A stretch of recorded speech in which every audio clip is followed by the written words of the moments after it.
Welcome, everybody, to Chaps Many Cultures. This is episode 156, I believe it is. It is Monday. It is Monday. Straight talk, no let up, return on relationship. We are going to have somebody today who will rock your socks off when it comes to digital marketing and looking at the customer in the eye digitally. Stick around.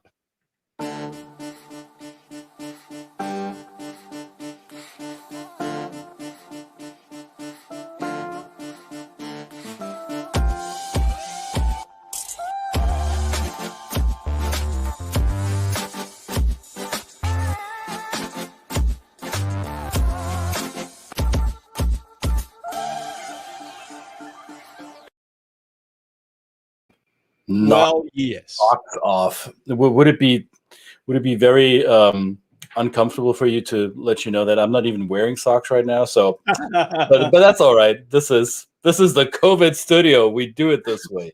Welcome everybody to Chaps Many Cultures, episode indeed 156, the show about the business of culture and how culture affects our business, and how culture affects our relationships, and how we reap the rewards of building those, establishing them, maintaining them, cultivating them. And Absolutely. Since Brett and I are stupid about this, we thought, let's bring in somebody who knows more about this than we do, shall we? Absolutely. That is a great idea. All right, welcome to the Two Chaps Many Cultures Monday show. Ted Rubin, who said science is real, Black Lives Matters, and what else? No human is illegal. Yes, exactly. And kindness is everything. I like this. All right. Absolutely.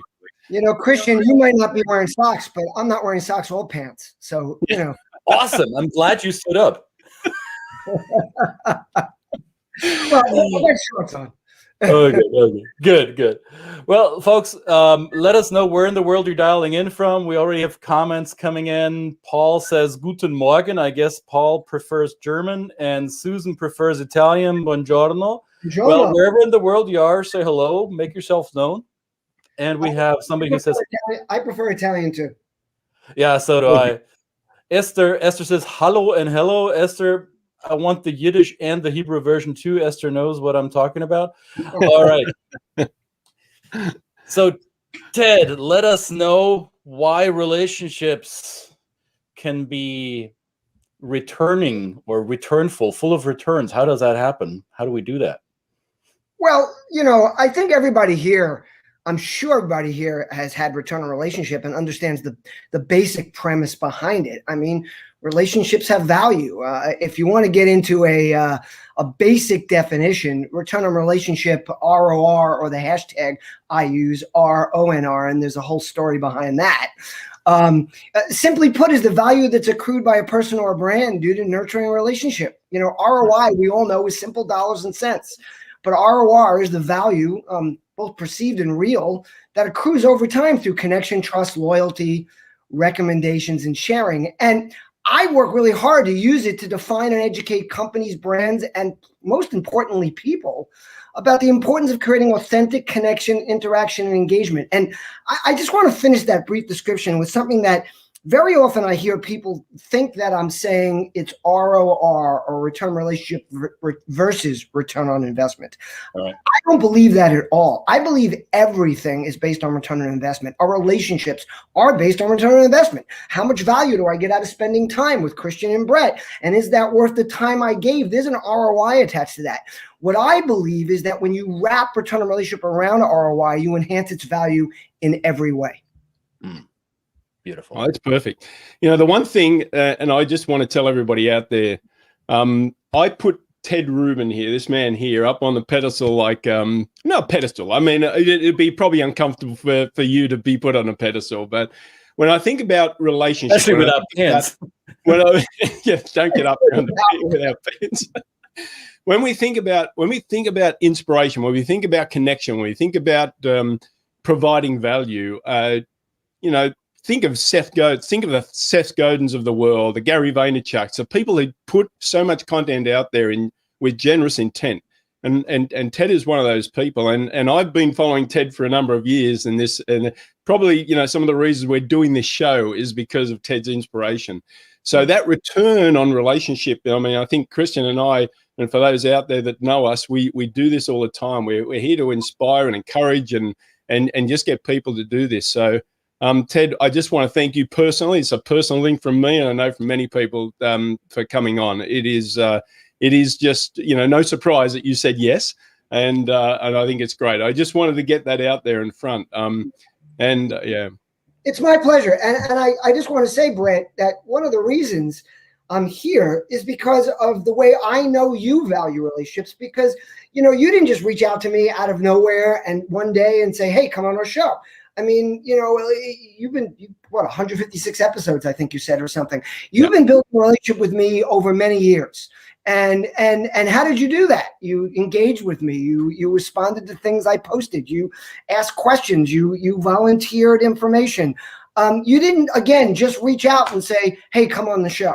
You know, and I'm not saying I would have said no then, but the point I'm making is that I feel much more of a connection to you. And then in the last month or two, Christian's done the same. It might even be more. I got to tell you, during this whole COVID thing, I'm losing track of time. So, I mean, I'm looking at things coming up on Facebook from a year ago, like the very final last things I did with anybody else before the pandemic had really set in. And I'm like, I can't believe it's been a year already. So maybe it's a little bit longer that Christian and I have been engaging, but, you know, Christian, clearly, you know, you guys are connected because he behaves and reaches out in very much the same manner. So I want to say kudos for that. I will say that I have these two rules when I speak. Well, actually, one rule is that I do not want to get on stage after a British guy or an Australian guy, because the British guys, everybody just thinks they're smart. I mean, they could say the dumbest shit in the world, but they're up on the stage with that British accent, man, and everybody's sitting there going, oh my God, he's so smart. Like, listen to his insights. And I'm like, oh my God, he doesn't know what the fuck he's talking about. And then Australian guys, every woman in the freaking audience swoons. And then I come up there speaking with my New York speak, and it's like, okay, everybody wake up. We're here. We're real. It's time for some straight talk. The hell with those British and Australian guys. So, by the way, German guys, you can talk all you want. I don't have. Thanks, Ted. Because see, this is what I'm up against all day. See, appreciate that. Wow, thank you for that. And if I'm correct, I believe both of you guys are dads of daughters. Yes.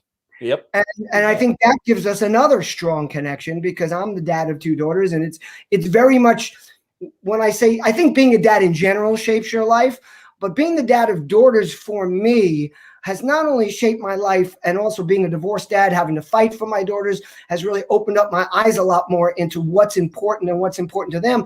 But it's also opened up a lot my eyes to men versus, and I don't like the word versus, but men and women, and some of the things that we have to do to improve.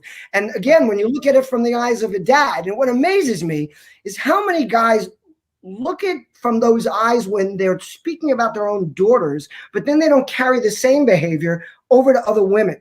That's beyond my understanding. But I guess it's many centuries of behavior that's been built into us and reinforced, that I think guys like us, fathers of daughters, have to work hard to change. I fully agree with that. And Amen. I would even say I'm being German and living in the US, I've always had a difficult relationship with the United States, love with guns and the Second Amendment and everything around it. But becoming a father of two daughters who now are teenagers almost made me buy a gun. So it's I said almost, but you get more protective. I did get more protective. Yeah, but like for me, it's not that that's the natural. I'm talking about the respect for women and the way women are treated, and what the opportunities we want for our daughters, that we need to broaden our perspective and understand that the only way our daughters are going to have those opportunities is if all women have those opportunities, and if all women are treated that way. So again, this is not something I want to harp on. It's just something that I think that we have in a connection. And, you know, I try to practice what I preach. So I tried to look you guys in the eye digitally, and I looked as much as I could at your profiles and some of the things you did. And, you know, I believe if I had to, I think Brett's daughter was born in 2009, if I'm correct. Yep. And now, Christian, I couldn't quite make out everything with yours, but it looked like you might have like an 18-year-old and a 21-year-old or something like that. Well, my 18-year-old behaves like a 25-year-old, so you're good on that. And I have a 15-year-old. Okay, we're a little bit. I mistook which one was older and which one was younger. Anna is the older one. No, Anna is the younger one. Okay. This dude does his homework. Can you tell? Yeah. And this is, I think, one of the critical points that we're making here. Not just because we're happy that you found time to talk with us. I think people look at your. Let me broaden your picture caption here. This guy is the chief marketing officer for a company called Spotify, and we're going to talk about this. But what I'm trying to say is, this is somebody who works in the C-suite and puts himself out there. And not just with a token social media profile like many people do, like, oh yeah, I'm gonna let my assistant handle that and be done with it. I truly want to applaud you, Ted, for owning it. And this is what one of the reasons why we're happy to have you on here is that a lot of people in our industry, cultural training, coaching, or let's say the overall diversity, inclusion, equity field, human power skills field, a lot of our fellow practitioners are, let's say, a bit more apprehensive about this. They're not necessarily open to putting themselves out there and not aggressively market themselves, but positively marketing themselves, right? So what can you tell those solopreneurs or those small business owners who have been looking at this level of digitally looking each other in the eye with a little bit of a suspicion or skepticism? How has your journey been on that? Well, okay, so for me, it's been easy because it's always been who I've been. I've always shared my beliefs, my concerns, my personal life. I've always put it all out there. One of the Dr. Seuss quotes I always quoted to my daughters was, be who you are and say what you feel, because those who mind don't matter and those who matter don't mind. And it's something I was brought up with. Mm-hmm. And maybe, I think a lot of us are brought up that way. For me in particular, being the son of first-generation Jews and the grandson of grandparents that escaped from Poland during the Holocaust, that it was very important to be able to live your life the way you felt it was important and with the belief system that you believed in. Again, by the way, I just want to extend, because some people call me out on that, as long as you're not hurting other people by doing it. So, free speech has its limits, or at least I believe it does, as a lot of us are aware. But for me, in answer to your question, I want to take the word personal brand and marketing out of it for a second. Mm-hmm. And I think sometimes that puts too much of a business spin on it for people, and they're not really grasping what I'm really trying to say and what I think you're really trying to say. In other words, when you call it personal branding, then you think of it like the way you brand your company. You sit in a brainstorming session, you decide, how do we want to present our company? What's our tagline going to be? How are we going to express ourselves? How are we going to bring it all together and make it match? And then when people take that and extend it into their personal brands, I think that's a mistake, because now you're treating it like a business, and then it's not real. You're building a persona. And personas might be okay in the marketing business. I'm not usually a huge fan, but I get the idea of understanding personas for sure, because you want to market to them. But I think in this perspective, with what we're talking about, I think people have to realize that people want to know who you are, especially in your field. I mean, when you're talking about cross-cultural and getting people to understand, how better to understand who somebody is than not by their marketing mantra or by their one-liner on their Twitter handle, but more about what they do in their spare time, what they do on their weekends, what they believe in. Look, I'm not saying you have to post about politics. That's my personal preference, but truth be told, up until 2015, it was rare that I posted anything than maybe a particular article or something here and there. I became very passionate because I thought that it's a time in our lives that it's become very important.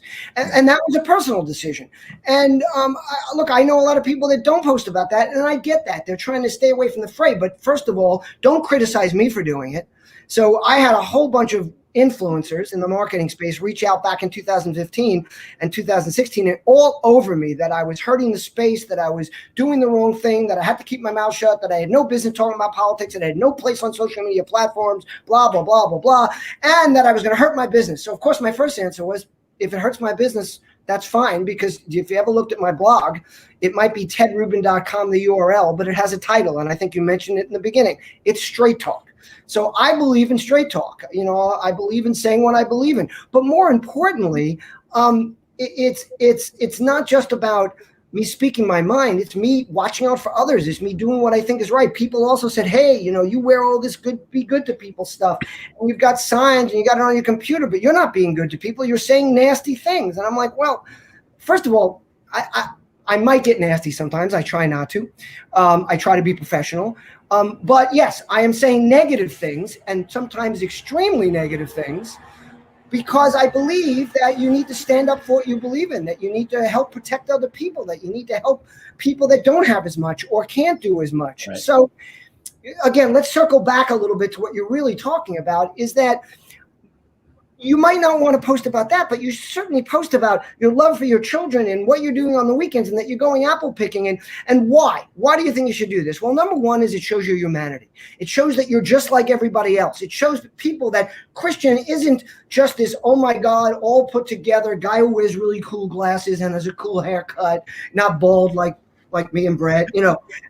But he's a guy that, you know, that likes to go out, that loves to share a cocktail, that loves his kids, that wants to do things on the weekend, that loves sports. And what's the importance of that? It's not just showing your humanity. It's giving people tools so that they can connect with you. So I'm going to tell you a story that's related to this. It was 1980. I just graduated college and I got my first job, and I was in sales.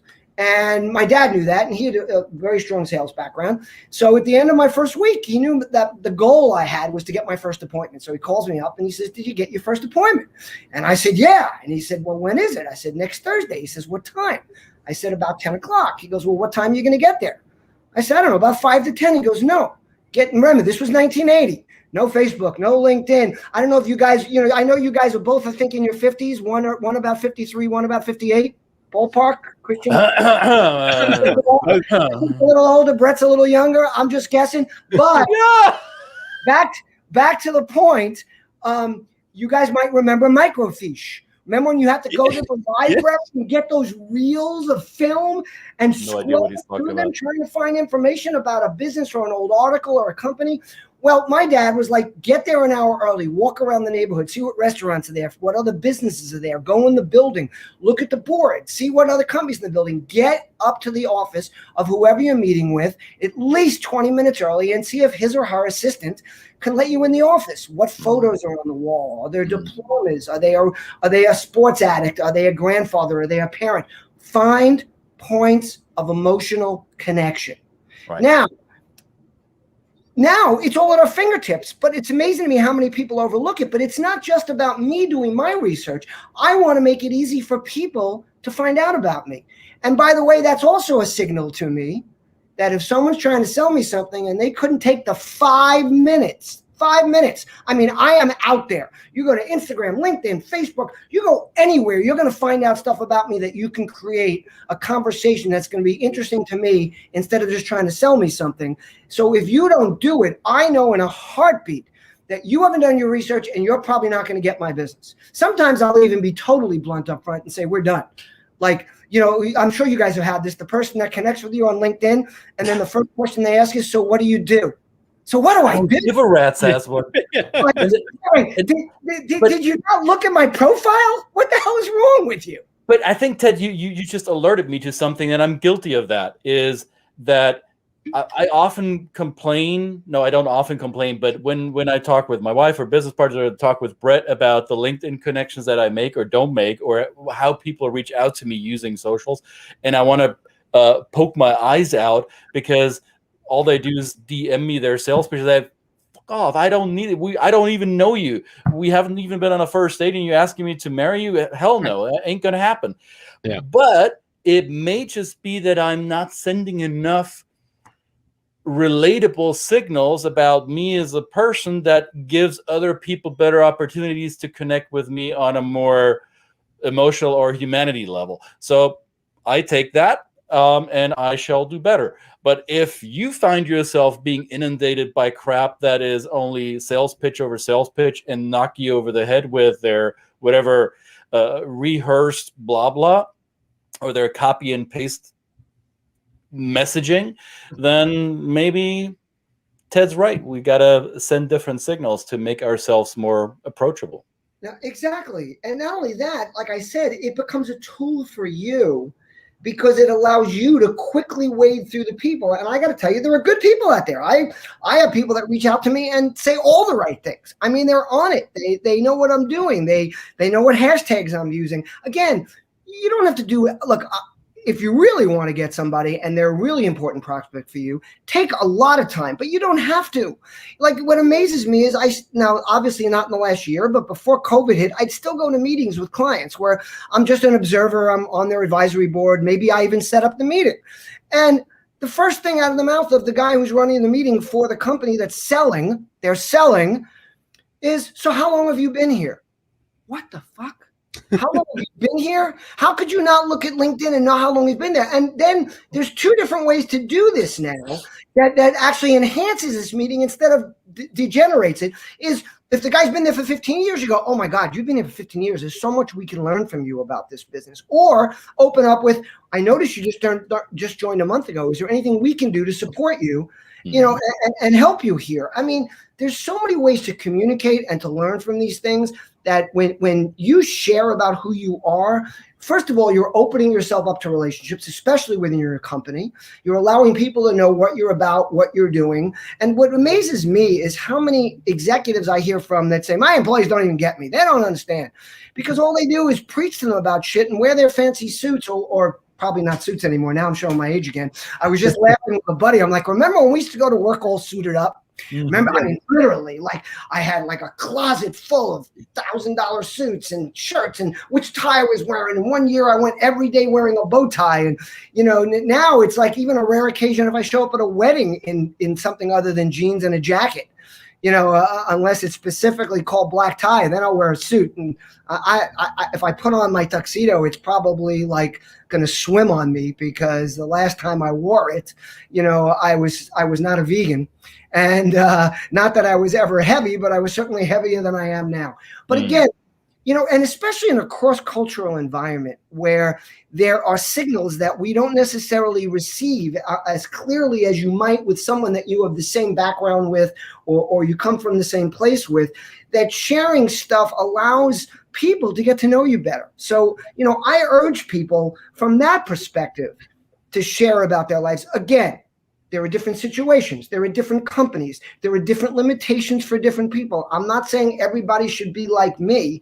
What I'm just saying is share more, let people know who you are, engage a little bit there, because what I love about Facebook is or a lot of social is a lot of people say, oh, it stops you from connecting face-to-face or some other types of socializing. For me, it enhances it because it reminds me about people. And I'm heading out there. Back before I stopped traveling, every city I would go to, I would post, on LinkedIn, Facebook, Instagram, hey, I'm going to be in San Francisco. I'm staying at the Mark. Come see me. Let me know. I'll be down having drinks tomorrow night. Anybody's welcome. And but that requires to have internalized that willingness to being that personality type that is open to engaging, right? Not everybody feels that way. I want to honor a question from Torun Bjarnadottir in Iceland. She says she feels like she's bothering people. Some people are not as extrovert as the three of us might be. So how can you be social on the socials? How can you start building those relationships while you're still thinking you're getting on people's nerves? I'm going to give you the easiest way, but first I want to say something. I am not an extrovert. I'm a total introvert. Look at that. People that know me know that I rather be home. I love being with particular friends. I don't love big groups, but I also, because of things I wanted to do in business and people I wanted to meet, I pushed myself and I taught myself to push myself out there. But again, I'm not encouraging that either. That's a choice, which I made. But back to the question. So here's some of the easiest ways. Everybody loves their content to be shared. There's not a person out there that's sharing content that isn't doing it so that other people will read it, right? I mean, why else are you putting it out there, right? And for the most part, especially business people or marketers or people that are trying to spread the word about something, there's nothing they like more than having their content shared. They're getting likes, having comments, because we all know that the algorithms work with the more comments, the more likes, the quicker you get them, the better it is. So make a habit of, if there's somebody you want to meet, if you want to get to know Brett, and I believe Brett did this with me, Christian did this with me, start sharing my content, start commenting. You don't, if you're not comfortable asking a question or saying something personal, don't. Just share the content. Make a comment about the content. Oh my God, that's really relevant what you said about return on relationship. I just learned that the other day, blah, blah, blah, blah, blah. Because what's going to happen? Other people are going to possibly jump in. I might respond. Now, here's the other side of that. Don't expect or require a response. A lot of people will do it 3 or 4 times. They go, oh, they never got back to me, or they didn't like me back, and then all of a sudden they either get insulted or they feel like their work is not being rewarded. This stuff takes years. Yeah, I mean, it takes repetition. I remember back in the earlier days of hashtags, and you guys notice, there's a bunch that I use, and some people in the marketing world make fun of me because I keep growing the ones that become part of my brand. Be good to people. This dad won't quit. I've evolved this dad won't quit now that my daughters are older and aren't as interested in me hovering over them to the dad who will always love. Return on relationship, hashtag R on R, no let up, follow the path. The only reason that they have gotten traction is I've used them again and again and again and again. And I watch people, they use a hashtag for a week and they go, oh, it didn't get any traction. Nobody cares about it. Nobody's doing anything. And by the way, there's other reasons to do these things. By using my hashtag, even if you don't communicate with me, other people have started using it just because they see it. Another thing is you can search for your hashtags. So now you can find all your content or anybody else that might have used it. It's not about them necessarily directly engaging with you. A brand is what a business or a person does. A reputation is what people remember and share. So if you're responsive when people reach back to you, if you're responsive when people use a hashtag you're using, or if they like, just as simple as liking a comment that you made, that's a relationship builder. That's the start. Like when I'm on stage, or when I used to be on stage, I would always jump off at some point in the presentation into the audience, and I'd reach out and shake somebody's hand. And I'd say, are we friends now? And they'd look at me and I go, of course not. The handshake is a open door to start what it takes to develop a relationship or a friendship. Yep.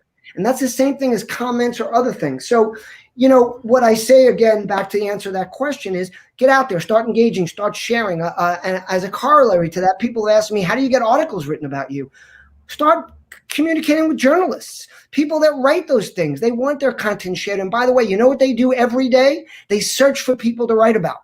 Because that's their job. So if you're constantly in their feed, I don't care who it is, the bigger you're in Gary Vaynerchuk's feed every day, eventually I guarantee you Gary will look at your profile. He will go and look to see who you are, especially someone like him. But as big as he is, I mean, I got to meet Seth Godin because I was fortunate enough to work with him in 1997 at his startup Yoyodyne. But I've maintained a relationship with throughout. And I got to tell you, Seth is very responsive, but you rarely get more than okay, thanks. Yes, you can do that. I mean, but you know what? That's a relationship. And but he looked at it, so that gives you the confirmation that and this is what I would say to Toron, who says she's afraid that she might get on people's nerves or that she's bothering people. If you're bothering people, they may not be your audience to begin with. Thank you. Next. So don't worry about the people that are not your audience. Get your stuff out there and be you, and your audience will flock around you, and some will jump off. I sent out an email newsletter to my entire list this morning announcing this episode. There were 6 up until now 6 unsubscribes, and like 5 years ago I would have thought, who the hell are these people? How dare you unsubscribe from the newsletter that you committed to earlier? I sent you nothing but good stuff.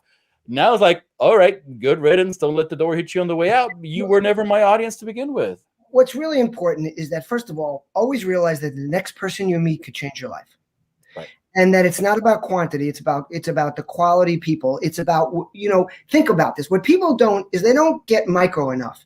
They don't realize that all they need is maybe 5 sales this year, and that makes their year. And they're worried about getting 5,000 people responding. But if they get one person, that leads to a relationship, and you keep building that funnel over time. Now, here's another tip. How do you pronounce it? Is it Thurin? Thorin. Okay. Well, just sure. I don't speak Icelandic. I like to know how to pronounce people's names. It's polite, So another thing is, when you're using social media, every time you connect with somebody, write a personal note. Don't ever reach out on LinkedIn without a note that says, "Hi, my name is Ted.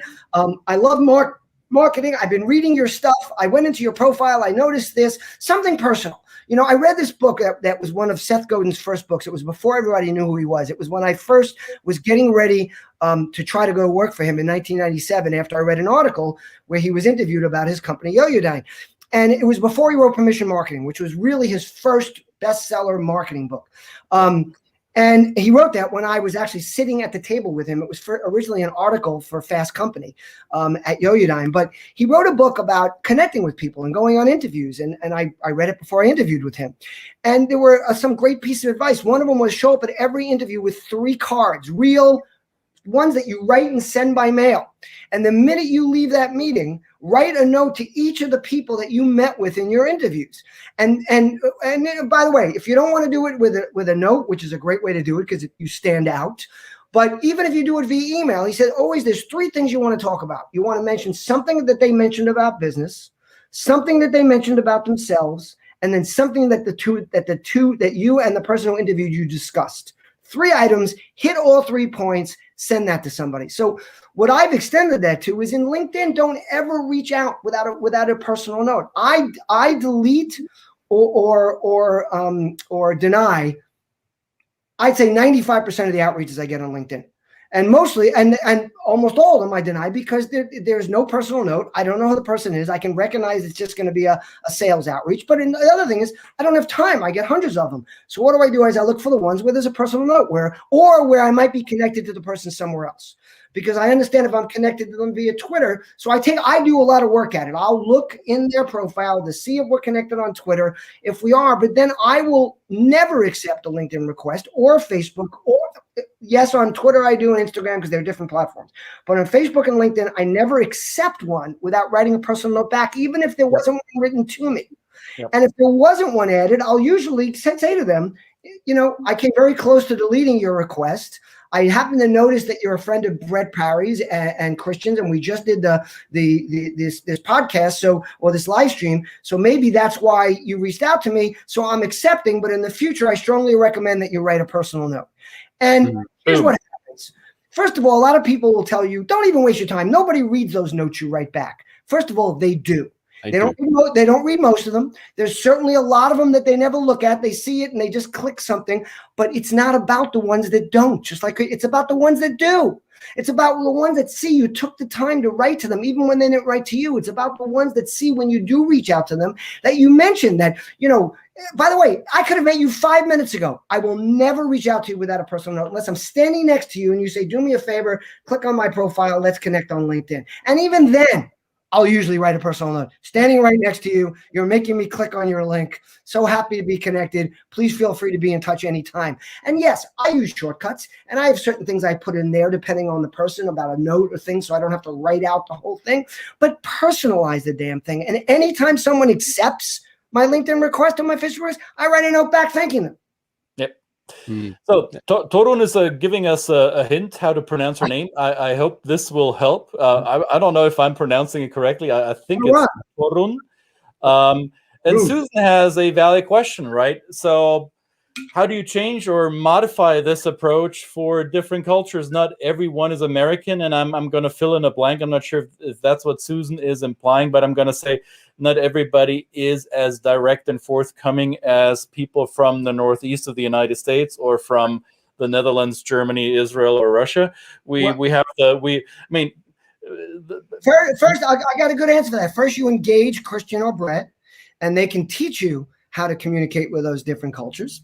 Best answer ever, Ted. Thank you. As far as for me, what I will tell you is that it's not always easy. I'm a real researcher. I won't even write something if I'm not sure of the spelling without going to Google and Googling it and making sure it's spelled right. So if it's if it's a culture that I'm really unfamiliar with, I'll go to Google and see if I can see something. But I will tell you, for the most part, I haven't had a problem with that.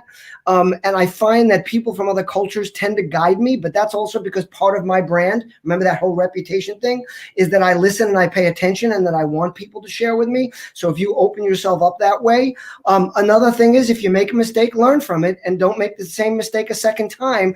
If you make the mistake and you're not aware of it because nobody bothered sharing that you're aware of it, then I gather you'll learn over time. I don't think there's any clear-cut way to do that. When I'm on a stage, I pay very close attention to my audience, whether it's here in the States, because there are differences in different parts of the country here. Yes. And when look, my first speaking engagements overseas were a learning experience. I mean, nobody's smiling, for God's sake, in Europe. Nobody's laughing at my jokes. And then afterwards, they're patting me on the back going, "Oh, that was a good one." And I'm like, "You didn't even smile." Tell your face that. Yes. So you have to learn as you go and go from. But there, by the way, there is this new tool that's really amazing. I don't want you guys to miss out on it. It's called Google. It's 𝙏𝙬𝙤𝘾𝙪𝙡𝙪. And if you go there, it's amazing the information you can get. I have a question that may be a bit controversial, and I've done this multiple times with other people who are from the Ashkenazi tribe. Do you lead with your Jewishness? Do you lead with being the offspring or the grandchild of Holocaust survivors? And is that opening doors? Does that help you in your with presenting your personality, or is that not helpful at all?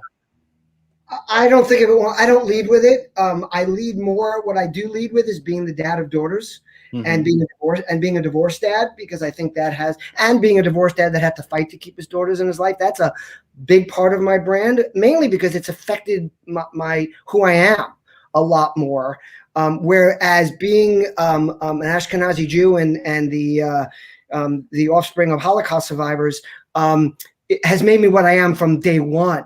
So it's not even something I think about as much. I don't recall exactly how I brought it up here, but I'm sure it was just something else. I don't hide it, that's for sure. And then also it depends on the audience. I spoke in Poland, and when to entice me to bring me there, they told me that they knew that they had researched me, knew that my ancestors were from Poland, from Warsaw, and they found a family grave in the Warsaw Jewish cemetery. Oh wow! So then, because it had helped precipitate me speaking over there, they got my price down by appealing to me in a certain way. Then of course I led with it because it was relevant to the story. But no, that's not something I often lead with. Although right now, Christian, I will tell you, I do talk about it more. I think the term "never again" is a lot more, unfortunately, relevant and important now than it was for a lot of my growing up or a lot of my business life. I think it was always there, but I think we weren't as aware of it. It's become brought much more to the forefront now, unfortunately. Yes. So it probably is something I speak about more. I have a Never Again t-shirt that was actually given to me by a group after the Parkland shootings, because they adopted it and they also understood where it began, and they reached out to me due to some things I was writing about it. But so that was a long answer to a short question. No, I don't lead with it, but I have absolutely no problem talking about it. Well, and between you and I, it was a point of connection, a personal connection, because I think it was somewhere around in January with events happening here in the US and some commemorative dates. I think I commented on some of your stuff on LinkedIn that pertained to exactly that, which I felt drawn to, right? So this is something where I thought, okay, this is where I want to weigh in, or this is something that is important to me.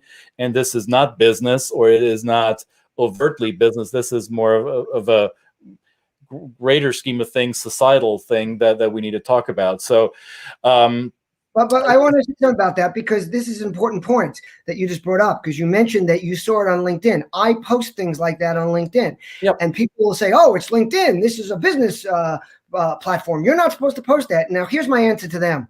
who made you the arbiter of what belongs on LinkedIn and what doesn't? Thank Okay, you. you know what belongs on LinkedIn? Whatever I damn well want to put on my profile on LinkedIn. If you don't like it, don't follow me. You know, Seth Godin drilled into my head the idea about permission marketing. And the beauty of social media is it's the ultimate in permission marketing. You don't like what I'm writing, unfriend me, don't follow me, or stay connected. Just don't read it, scroll past it, but don't tell me what belongs there and what doesn't, because what belongs there is what I want to put there.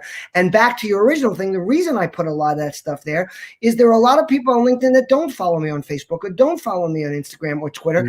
I want them to know what's important to me and what's a big part of who I am. And again, that gives them a view into not only me as a human being, but how to approach me. Yeah. Awesome. But when something drives you, I mean, and everything you've said, I mean, the parenting, the background, the heritage, everything that drives you and us, right? I want to get back to Susan's point. If you're from a culture of that you know and self-identifies as one that is kind of not, naturally drawn to putting yourself out there, I think you're always going to find somebody from that culture that is doing what you want to do. Right. And that's the thing, is that you kind of look to them, just like you look to the Ted Rubins of the world and the Seth Godins. You look to them and you say, what they're achieving at a certain level and they're doing things that I want to do. So what can I do to, you're not copying what they're doing. You're basically letting it inspire you to put your voice out there. That's kind of what I say to people all the time. It's a different way of approaching it. You don't have to be Ted Rubin, right? You don't have to be that. You just made a great point about something. I don't even have a problem with the word copying. Why wouldn't you copy somebody that does something well? When people copy me, I cheer. I hear people go, oh my God, that's mine. By the way, you don't know how many people reprint my material, don't give me credit. Sometimes even steal my material and use it as their own. I don't care. First of all, if you're doing your job, people are going to know you wrote that, or they're going to know it's something that came from you. Second of all, they're sharing something that I'm passionate about. So I don't care who writes about return on relationship. I want people to value that. So take my content, share my stuff. Sure, I would prefer you gave me credit. That's great. But if you don't, you're rarely going to find me calling you out. I mean, there's somebody out there, and I'm not going to mention his name. He recently wrote a book. He took the title of one of my books. Took the exact title. Okay. I've never called him out publicly. I reached out to him and said, what are you doing? Oh, it wasn't me. By the way, and he totally knew about my book.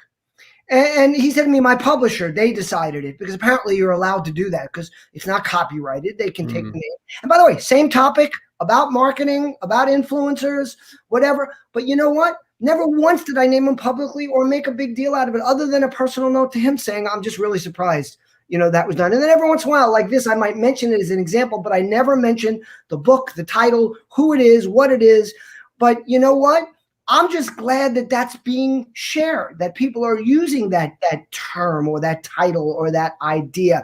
There are other people out there that have, they'll take what you wrote and they'll change one word. And, instead of looking people in the eye digitally, it becomes looking people in the digital eyeballs, but people know. I get things all the time. So what I'd like to just say is, first of all, is copying is find people you admire, and you're exactly right. You see someone communicating with a culture that you've had problems communicating with, see the way they do it. And like you said, evolve your own strategy that way. But by the way, if you find an outreach that really works and you want to use the same outreach, that's really not copying, that's learning. Yeah. We have a term in neurolinguistic programming, we call it expert modeling. So every behavior that yields a positive result can be deconstructed. You can break it down and look at the strategy that somebody used in order to get that outcome, and you can model it with your personal touch. And let's be honest, in our Western philosophical literary context since the ancient Greeks, much of what has been put out there has been plagiarism to certain degrees anyway. So there's been Socrates and Plato and Aristotle, and a lot of our thinking, a lot of our thought models are based on old models of thought that have stood the test of time. So I agree with you. Copying is a form of flattery, and it's a form of validation of your validity, right? So yes, giving credit would be nice, but not always will that be possible to enforce. And plus, if people are sharing what you're doing, then you're doing your job. Then people are liking your content, that they're giving it credibility because it's being shared by other people. Again, please don't misunderstand here. Again, maybe there are cross cultures here, but I'm not saying steal people's shit. I'm just saying that we all learn from these things, and copying somebody's technique. I do it all the time. I see that I know that I wasn't the first person to think about putting one-liners and quotes on photos. I saw somebody else doing it about, 8-9 years ago. And I said, wow, that's really cool. I'm going to do the same thing. I didn't take their whole structure, but even if I did, I didn't use I used my quotes. But that's where like I watch people all the time and like, oh my God, that's really smart. I'm going to start doing that. Or, if I start a podcast because you have a podcast, I'm not copying you. Right. I'm saying, wow, look how great they've done. I'm going to try to do the same thing.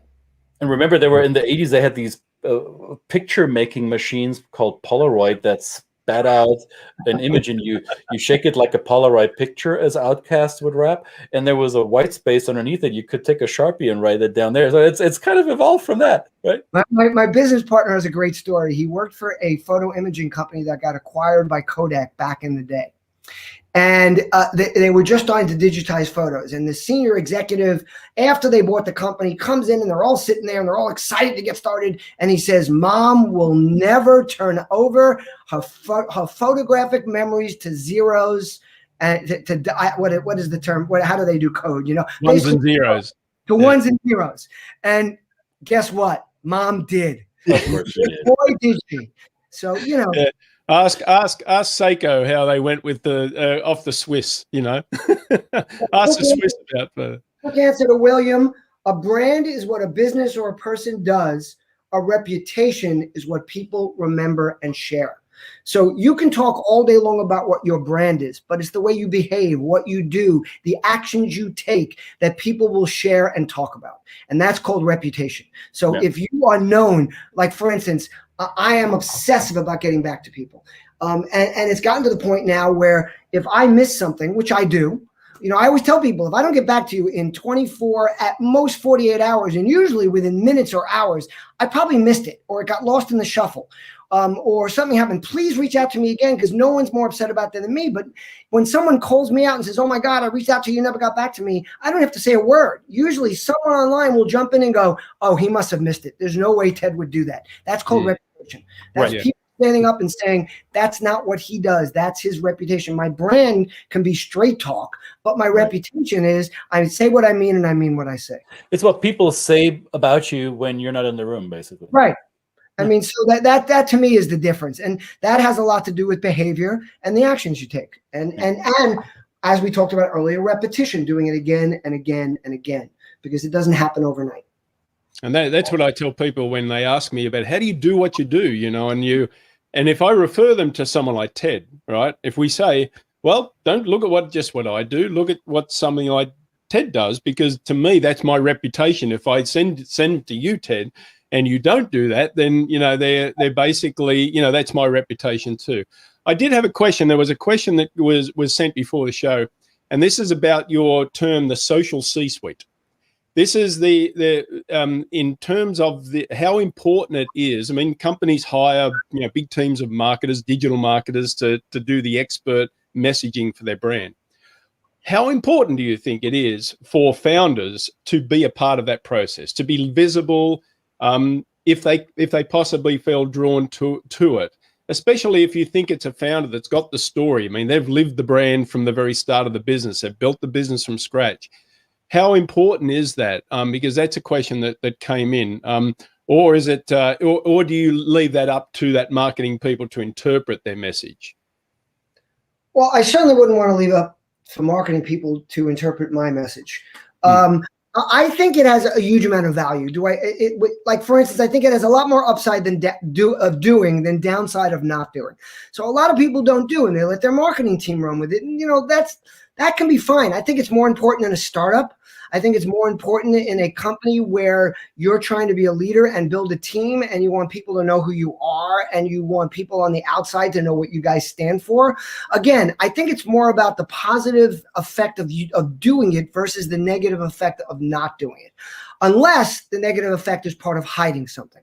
So, if you're hiding something, that's always going to blow up in your face. It's like the old political thing, like, admit it early, say you did it, move on. You're a lot better off.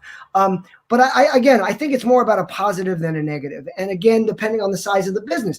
And then it goes in reverse. As a company grows astronomically, it's important for people to have some kind of, I believe, some kind of connection to the founder or the people running the business as they become more and more distant, because the company starts growing internationally and the amount of employees start growing and the percentage of people that have actually met the founders or the C-suite starts diminishing.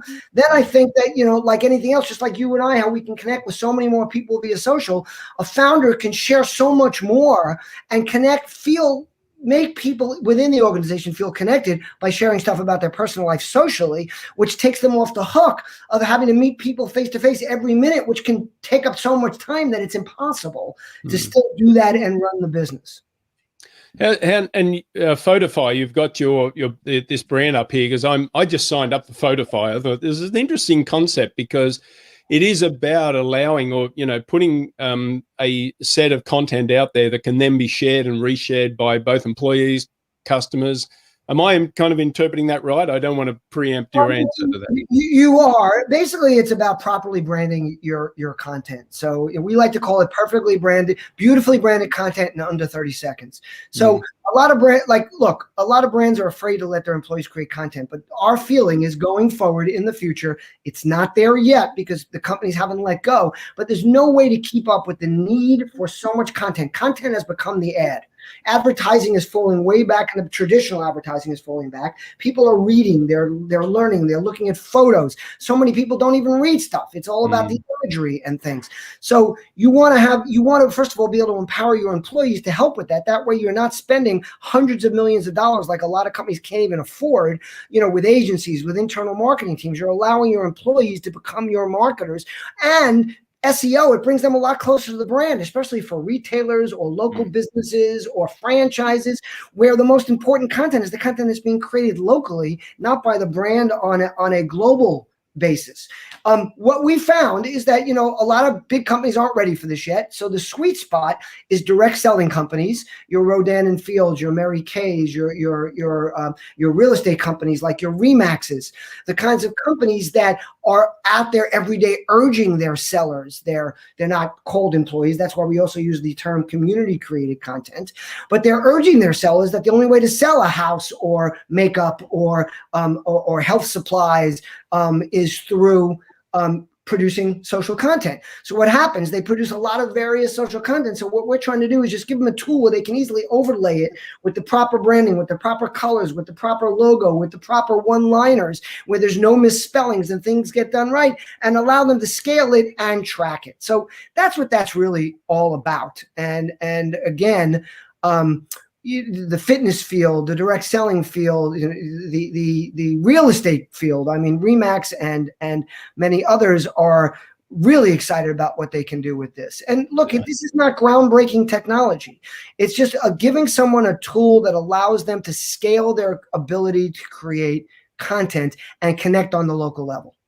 I just saw an interesting post, and I'm not that it was your platform, but it was a lady that worked for Walmart, who kind of became viral for just getting things off the shelf and taking photos of herself, with different things in Walmart. I mean, she's an associate in Walmart, but she sets up these photos, and it became viral because of that direct connection to. It's a huge brand, but it's her store, and she's proud of what she's doing. And I thought it was a great example. We've done some work with Walmart and some of their local areas. It has not been nationwide. It's been in certain particular groups, and they've found a lot of value there. So, again, it also gives your employees, I'll tell you what one of the quotes was from one of the people at Walmart, and we made a video at South by Southwest a few years ago, and she said it made their employees feel connected to the brand. It made them feel a part of it, that they were able to be there and creating content that helps the company get known by people and also adds a face to it, adds a face to the brand. People say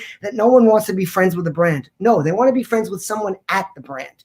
They want to feel that there's there's someone visual there. And you know what's great about Photify is, look, there's a lot of apps that do photo overlays. Number one is it's easy. Canva is a great tool. It's a multi-billion-dollar company, but it's built mostly for creatives. It's not that easy to use. It's fabulous for people that have the technological work or the creative abilities. What we're trying to create is Canva for everyday people, for the mom that's online at Starbucks, that sells makeup as a side business, or that's selling real estate, that can be taking her kids to school, grabbing a Starbucks, and creating content at the same time. And originally, Photify was a consumer app, and so you understand we've had 12 million downloads, 20,000. We have 500,000 active users. We've had millions and millions of content created. We've had 20,000 reviews, and we have a 4.7 review in the Apple Store. So, you know, our barrier to entry with enterprise is immediately overcome from the usability and the value of the product side. It's them getting comfortable with content being created by people that are working for them. That's great. Nice. We just have another comment here from William. Is LinkedIn the best business platform and Facebook the best social platform? Kind of an either or is it now becoming ubiquitous? Is it going to both, like you said before? It all depends on you. It's all like people say, if I only have time for one platform, where should I go? Whichever one works best for you. What I will say is the easiest platform to use and create content very quickly is Instagram. Click, click, click, click, click, content. But you look, I would say in general, LinkedIn's more of a business platform. In general, Facebook's more of a personal platform. Unless you're a big brand trying to sell something, then you want to be on Facebook because that's where consumers are in a consumer mindset. I'm not in a consumer mindset on LinkedIn. So unless you're selling me a software or something that's, you know, from my company, it's going to be really hard to get my attention in that direction or to be contextual. Again, I'm not telling you not to. Test it out. See what works best for you. If you're a small business and you say, Ted, I really don't have time to test it out, well, then very simply, LinkedIn is where you want to connect with people and build your business scale. Facebook is where you want to talk a little bit more about family and personal and maybe throw in some business here and there. Instagram, you can throw it all in, but it's really visual. Understand that a lot of people don't even read what you write next to your photos. And I've done tests just to prove that. I'll put a picture with a comment that says something totally the opposite. People will give me likes and loves and whatever because they didn't even read what I wrote. Now, that doesn't mean nobody does because I still write stuff there. And also, because I write stuff there, over time, people realize I add things there that I think are of value and they read it more. But for instance, I know some people that post there and they write freaking books on Instagram and I don't read it. Like I get past the first sentence and I'm like, I'm done. Yeah, I like the picture. You look great. You know, I like the background. So again, if you don't have time, think of them in silos. If you do have time, try to take the silos out of it and figure out what works best for you by testing. Yep. Good answer. Thanks. Love it. Awesome. I could do this all day. I know you can't, though, because you got stuff to do. I will tell you that, crossing my fingers, please cross them for me. I have an appointment for my first vaccine at CVS. Nice. And the last time I had one, it got canceled. It wasn't at CVS, though. It was at one of the bigger centers. And here in Florida, it's been a little tough because they don't have a lot of different groupings. And I'm only 63. I'm not 65. But I have something called a bicuspid aortic heart valve, which is genetic. And thank God it has not caused me big problems, but it is considered a comorbidity. And my doctor has been very persistent that she wants me to get the vaccine. So finally, I got one. CVS is finally giving them out. I've been saying forever that when Walgreens and CVS get into distributing the COVID vaccine, it's going to go a lot more smoothly because this is something that they do regularly. And I have an appointment and I have a second one for my second vaccine, March 23rd. So I'm crossing my fingers that they give it to me. Once you get it, you're in. And at least I'll be a little bit on the road to, I've been very, very careful over the last year. And I won't even go out to a restaurant outdoors here in Florida. I'm just not interested. I'm fortunate that I live in a nice place. I can do a lot of outdoor stuff. So I'm hoping to get that. So that is why I do have to run. But I just want to say that this has been fabulous. You guys are awesome. Thank you. Thank you. Appreciate it. And please, I'm going to tell you this. I'm going to tell your audience the same thing I'm going to tell you. Reach out anytime. It's tedrubin@gmail.com. My phone number is 516-270-5511. And by the way, not only do I pick up my phone, but if I don't, my voicemail takes messages. It doesn't tell you it's full, which is basically a fuck you, don't leave me a message because I'm not interested. So don't leave your voicemail full either. But if you don't want to take messages there, do what you should do. Say, hey, this is Ted. I don't really check my messages here. So either try me back or text me. That's a better way to get me. And this is a lesson I learned from my daughters as a divorced dad.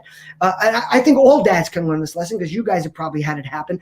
You know when you call your kids on the phone and 2 seconds later you get a text that says, what? Exclamation point. Okay, that's their way of saying, I'm here, I'm available, but I will not pick up the phone. This is my preferred method of communication. And when you're working with people, learn what their preferred method of communication is. If you're selling them or you want them to do something for you, then you have to find out how they best like to communicate. Amen. Amen. If they're trying to sell you, then it's their job to figure it out. So once again, tedrubin@gmail.com, 516-270-5511.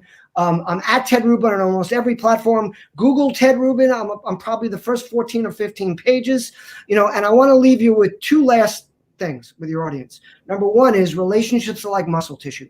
The more you engage them, the stronger and more valuable they become.